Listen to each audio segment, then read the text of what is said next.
What is up, you guys? It's your favorite cutie, Tati, and this is another episode of What?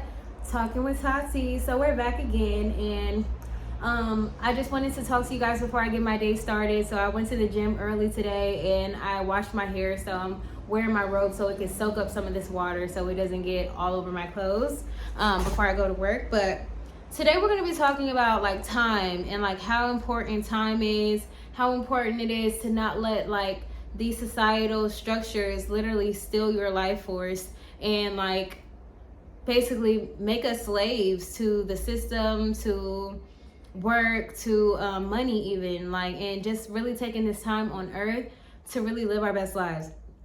So what inspired this was I was at work and we were all talking about how like it's a form of resistance to live a joyful life. I feel like especially as marginalized people,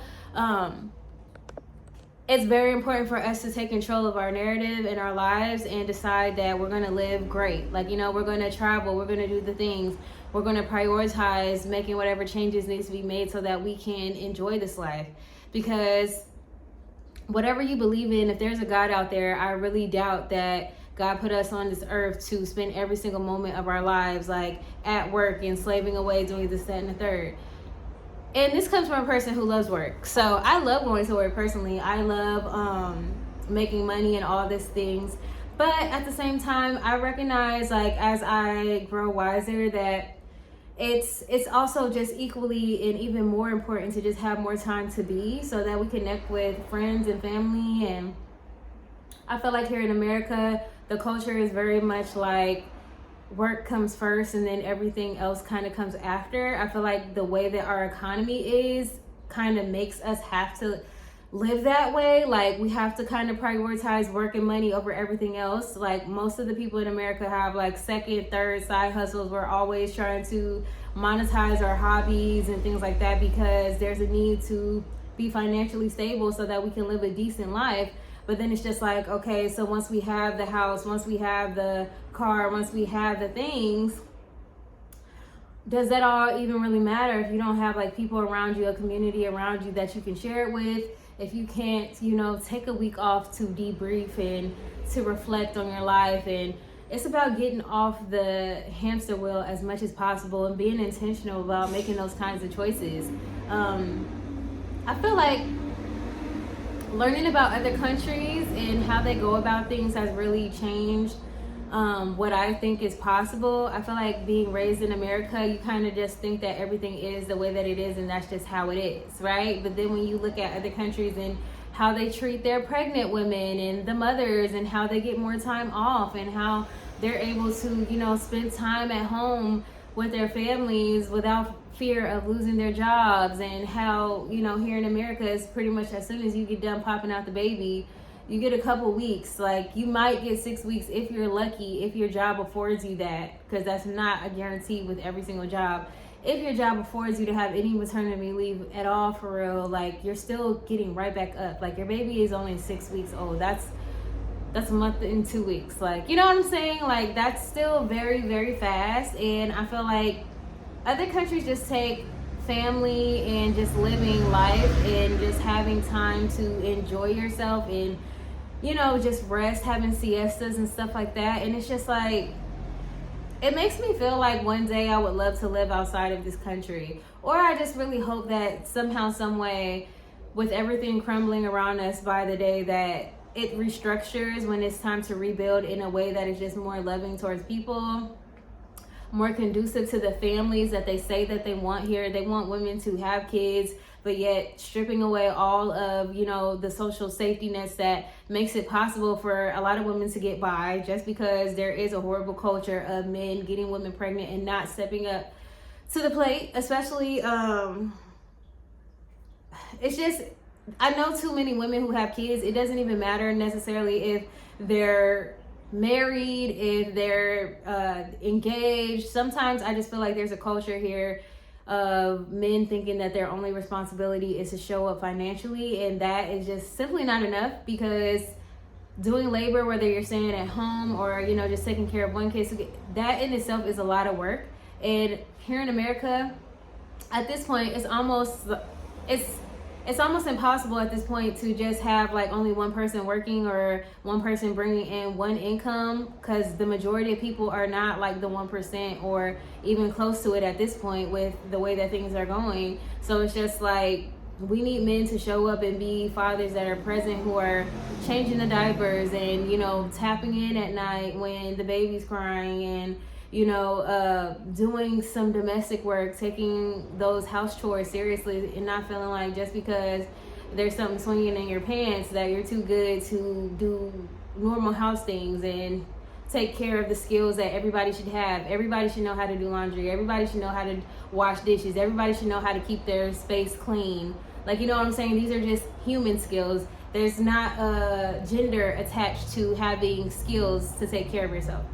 But all of that to say, circling back to the original point, it's really important for us to go forward and try to find a way to live this life the best way you can. Even if that means you need to find an exit route and live in another country. Like, this is your life. And as far as we know, like, there's a whole bunch of theories out there, but nobody really knows what happens after you pass away, after you're gone. Like, and I just feel like while you're in this body and while you are here, I feel like we're here to have some sort of enjoyment.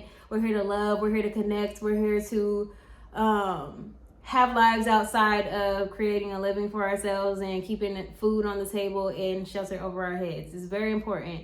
And sometimes when I'm like prioritizing doing like creative projects, especially ones that don't necessarily pay me, like doing my dance visuals, especially if it's not even my song, like I'm not going to get paid for that because of monetization.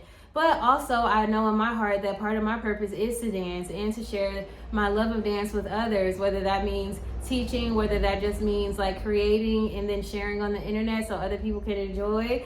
Like, that's a part of my purpose, because I don't think God put us on this earth just so that we can only just focus on a coin. You know what I'm saying? When you really think about it, everything is just so upside down, and it really makes me question like the meaning of life and how we even got to this point, because everything that we need is literally abundant on this earth. There's no way we really should even be paying for water or food when it grows out of the ground.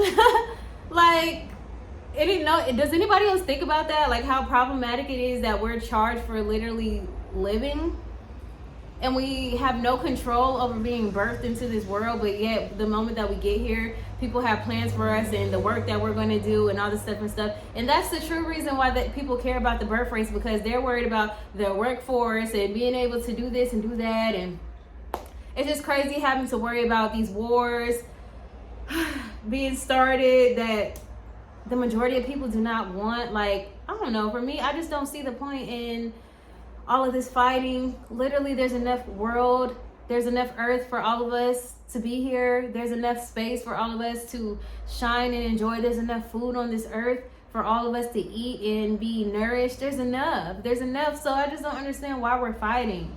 I don't understand it. I don't think I'll ever understand this world and the way that it's set up and how it's come to be. I don't think I'll ever understand it, because it's just like, there's no real need for us to be fighting.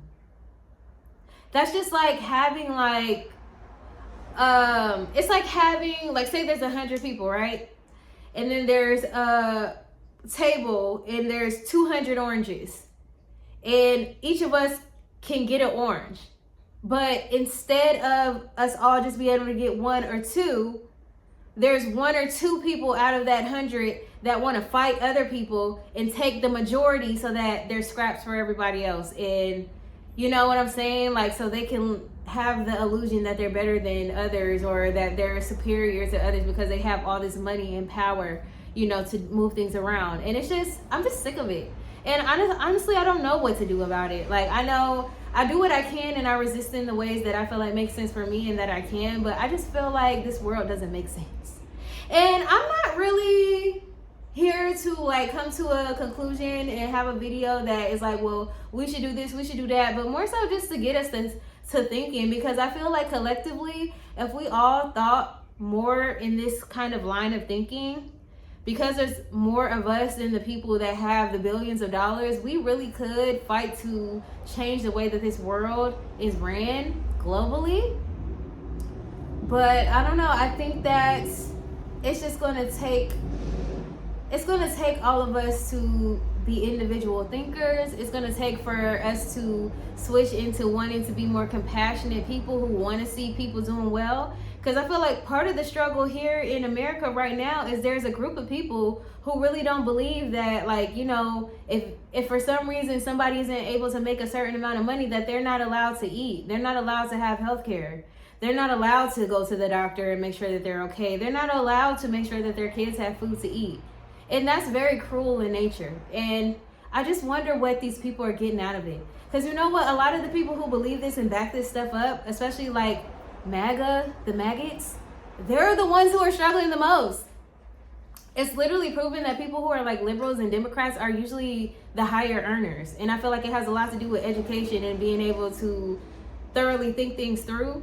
And it's just crazy how, like, I was just looking at a YouTube video where people are still being surprised that America is the American people, we're the ones paying the tariffs. It's like, you don't think it would have been like cool to like research that before you casted your vote? And all these people who now they're saying like, oh, I regret my vote. And it's just like, there's just so much ignorance and stupidity in this country. And it's just like, that's the true reason why we have the leaders that we have in this country, because it's a reflection of the people in this country. And it's just like, I always thought that we were so much better than that. And I feel like part of the disappointment is just like seeing people be self-destructive to themselves, not voting in their best interest. All those white women who voted against their own rights. And then it's just like crazy to turn around and now everybody wants to riot, which is important. Like, it's important to get out there and riot and to, you know, make your voices heard. But it's just a certain thing of, we didn't even have to get here. We didn't have to be here right now. Like, sure, things might not have been perfect. Sure, Kamala might have some questionable politics when it comes to whatever, or like not speaking out about like Gaza and all that different stuff. That's important. That's also important. But I can tell you right now, we would not be in this situation where ICE is over here kidnapping Americans, kidnapping children, putting people into slavery and making them work $1 a day to be able to call their family for $5. We wouldn't be here. And it's just like all the signs were there. But you know what? There's just a lack of empathy. There's a lack of compassion in this country. And there's crippling racism and misogyny. And people still hold on to these ideas even though it's literally tearing this country apart. And that, you guys, is a sign of stupidity. And insanity. Because it's like literally choosing the same things over again. I don't know how many videos I've seen of people reporting on tweets where people are saying, oh, they still wouldn't vote for Kamala. Or, oh, they would vote for Trump again. Are you guys fucking dumb? I think that's the case. And it's just really sad. And I pray for all of us. I hope that we all get through this. But in the meantime, this is just me venting. And I wish the best for us, but right now we're truly seeing the worst, and I fear that it's just getting worse by the day. And I'm just thinking about every single day, like, how can I make it so that I can move out of this country? And I feel like that's why I'm really holding on to YouTube, because YouTube is something that you can do remotely. Like in my other job that I do, I can also do in a different location, but it will require a certain amount of time to build up my clientele. So that's why I'm going hard, because if I had to, I want to be able to get out of here. I want to be able to get out of here, and as extreme as that sounds, and as much as I would still miss this place, even though it's looking like a freaking hellhole, I would miss, you know, what the true America is, which is like all of the American dream and all of the people who are so passionate about their dreams, making things happen, how we value entertainment and arts and all of that stuff, and just all of the things that are exclusive to Black Americans in particular, and like that community and how we do things and how we connect with each other. I would miss all of that, but I want to live well, and I don't want to allow somebody to steal my time and steal my life. I don't want to be living in fear, and I don't even know if we could escape American imperialism. Like, I watched a video about that, because it's just like, even if you don't live here, like, America still is in other countries, or, you know, assist other countries in just committing terrorism. So it's just, I don't know. I leave you guys not knowing the answers. I will never claim to know all the answers, but I'm also here to talk about it. And if you guys have ideas on ways to resist, I would love to hear you guys out in the comments. I'm seeing a lot about like people doing tax protests, not paying their taxes, filing but not paying their taxes because we don't want to fund the very government that is literally like beating people's SSAs in the streets and kidnapping them, American or not. And I don't even care if they're immigrants. It's not even okay for them to take immigrants. Like, this world doesn't truly belong to anybody. God made this world, and if you're born in this world, I really just believe inherently you should have the freedom to roam and to reside where you want to. We just have to get out of this mind trap of seeing others as beneath us, seeing others as less than, seeing others as disposable, as workers, and wanting to be over other people and see everybody, be able to look other people in the eye and recognize that whatever life force is in me is also in you. And just having a respect for earth and others in the world. That's what's needed. And I just hope that we can all just get a little bit better at that every single day, because everybody's born with biases. Well, we're not born with biases, but we're taught biases as we're raised up.